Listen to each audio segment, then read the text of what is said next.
Hello, welcome back to Notes Due at Midnight. If you're new here, I'm Casey Openshaw Haycock. I'm a pediatric occupational therapist, a clinic owner, a mom, and apparently a person who decided that owning a business, raising a child, and having approximately 47 things happening at any given time was a reasonable way to live. This podcast is really about all the stuff that happens in between the therapy sessions: parenting, running a business, relationships, leaderships, and the things that go really well and the things that absolutely do not. And all those thoughts that tend to hit the house when it's finally quiet. Usually around the same time all your notes are done, hence the name. And today's episode was inspired by something very important that I did yesterday. I went to the water slides and not just took Theo to the water slides and sit on the bench. I actually went on the water slides. There's a difference. Because as parents, we're really good at taking our kids places and then becoming their unpaid event coordinator, making sure everybody ate. Where are your shoes? Do you have your towel? Let's put your sunscreen on. Okay, no more sunscreen. Wear your goggles. Please don't run. Please don't drown. Why are you hungry? You literally just ate. And before you know it, your kid had an amazing day and you spent 6 hours holding a bag. But yesterday, I set my stuff down and I played for most of the day. I went down the slides, I got wet, I laughed, and I did something that served absolutely no productive purpose. And somewhere between climbing what felt like 900 flights of stairs to go another time down the water slide and wondering why children apparently have an unlimited cardiovascular system, I started thinking, when did adults stop playing? Because kids don't ask permission to play. Theo doesn't wake up and think, you know what? I really need to make more space for joy today. He just does it. And after watching, kids can literally turn anything into play. Give them a cardboard box and it's a spaceship. Give them a stick and it's a sword. Give them a couch and apparently the floor becomes lava. And give them a swimming pool and they will do the same exact jump 46 times and yell, Mom, watch me! And every single time, you're expected to respond like you've witnessed an Olympic event. Wow, good job! Even though you've watched them jump 45 other times, that's what kids do. They play. And as an OT, play is something I talk about constantly because play is one of the primary occupations of childhood. And I think when people hear that, sometimes they think we're just saying kids that need to have fun. And play is so much bigger than that. When kids play, they're learning. There are statistics that say if they learn it through play, it takes much less time, um, which is I've seen to be true. So they're not just learning things, they're learning how to take turns, how to negotiate, how to problem solve, how to communicate, how to move their bodies, how to take risks, how to wait patiently, how to lose gracefully. And if you've ever played a board game with a child who did not want to lose, you know we're doing some very advanced emotional regulation work there. Because apparently, losing Candyland can destroy an entire family. Kids learn frustration tolerance through play. They learn that didn't work. What else could I try? They learn how to enter a group. They learn how to disagree, how to make up rules, how to change rules, and how to deal with the absolute betrayal of another child just changing the rule they just agreed on. And adults looked over and say, they're just playing.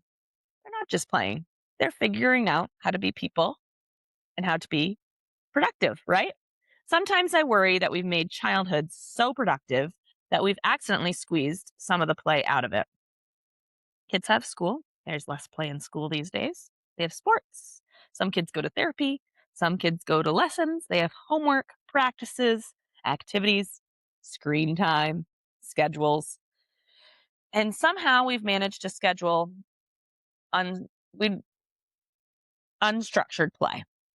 Okay, from 3:15 to 3:45, you can have free time.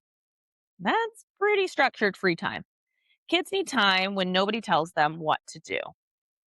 Ooh, they need to learn to be bored. I know. Nobody likes hearing, I'm bored. Because as parents, we immediately start feeling like we're cruise directors again. Well, Do you want to color? No. Oh, should we go outside? No.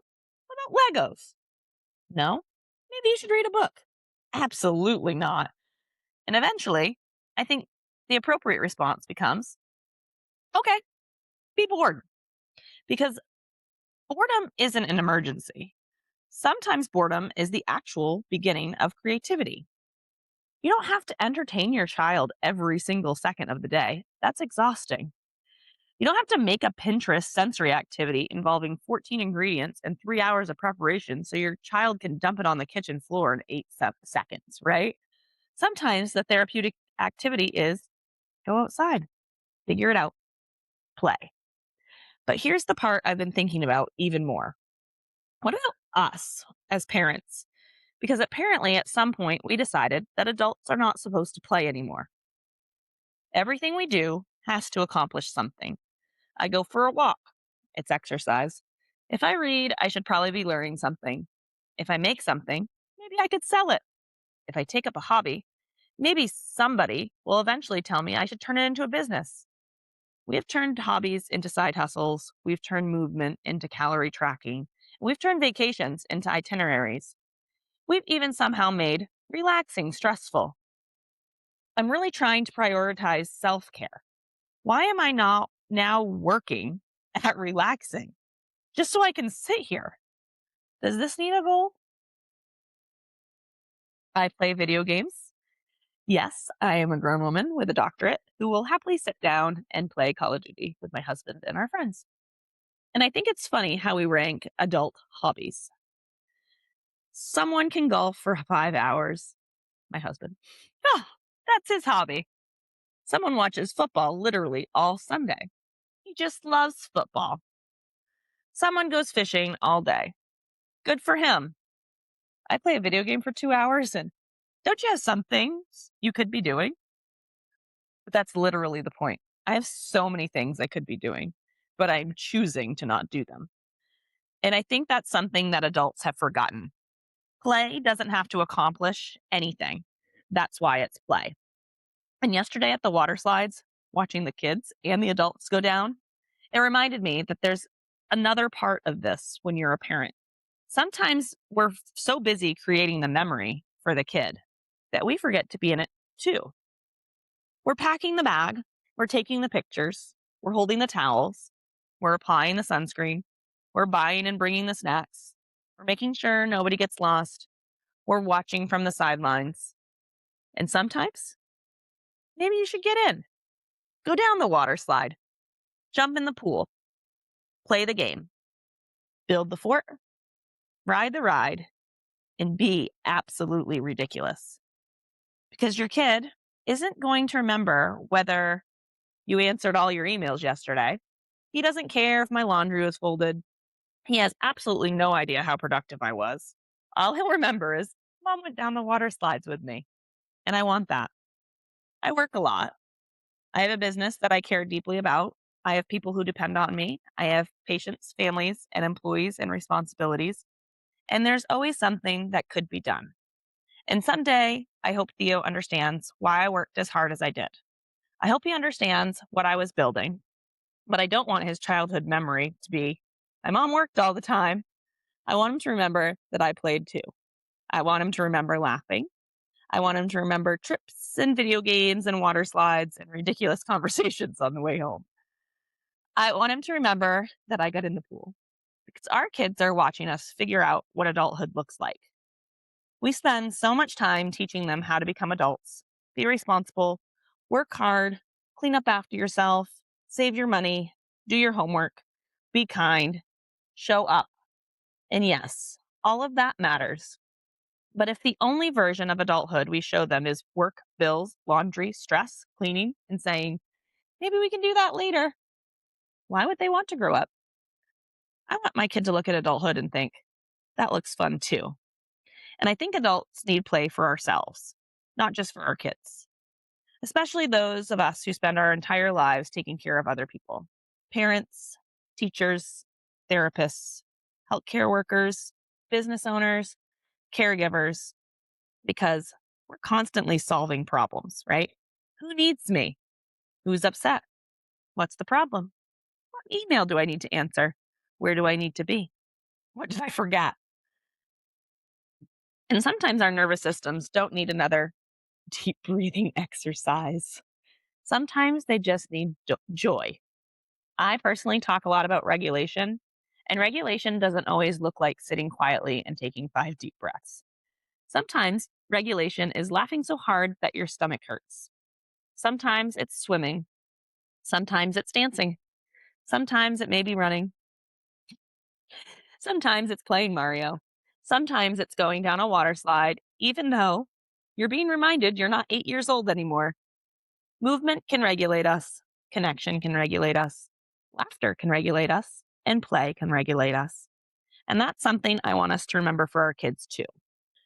We're constantly looking for strategies to help kids regulate. What tool do they need? What's the coping strategy? What's the calm down technique? And those things absolutely have a place. But sometimes kids need to run. Sometimes they need to wrestle. Sometimes they need to get dirty. Sometimes they need to laugh. And sometimes they need 10 minutes of absolutely ridiculous play with you.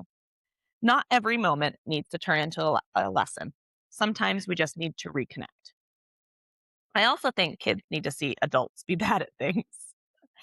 Kids spend their entire lives being beginners and learning how to do things. Think about how frustrating that must be. They can't tie your shoes, but you can. They can't reach things, but you can. They can't spell words, but you can. They can't ride the bike. They can't hit the ball. And we're constantly telling them, just keep trying. You can do it. Don't give up. Meanwhile, adults try something once and they aren't immediately good at it. They say, that's just not my thing. No, get back out there. Let your kids see you miss, lose the game, fall down, do that cannonball that was significantly less impressive than you had anticipated, laugh at yourself, and try again. Let them see that being bad at something doesn't mean that you're failing. Sometimes it means you're playing or learning too. And maybe that's the biggest thing I'm taking away from yesterday. You don't have to earn fun. And I think as adults, many of us believe that we do. I'll relax when the house is clean. I'll go do something when my work is caught up. I'll play with you when I'm done with my laundry. I'll take some time off when things slow down. Here's the problem. For me, nothing is ever done. There's always another load of laundry. There's always another email. There's always another problem. And there's always something you could be cleaning or doing. And trust me, there'll always be another note to write. Some of them apparently due at midnight. So if you're waiting until everything is finished before you let yourself play, you're going to be waiting forever. Sometimes it's okay to leave the laundry. Sometimes these emails can wait. Sometimes you go to the water slide. And here's my challenge for you this week. Do something pointless. Something that accomplishes absolutely nothing. Don't monetize it. Don't track it. Don't make it educational. Don't make it content. Don't worry about whether it's productive. Just play. And if you have kids, every once in a while, don't just facilitate their fun. Get in and play too. Because play isn't something that we're supposed to grow out of. Maybe it's something that we're supposed to grow back into. I'm Casey Openshaw Haycock, and this is Notes Due at Midnight. Thanks for listening. And if anybody needs me this week, I'll be playing. And remember, the notes can wait until midnight.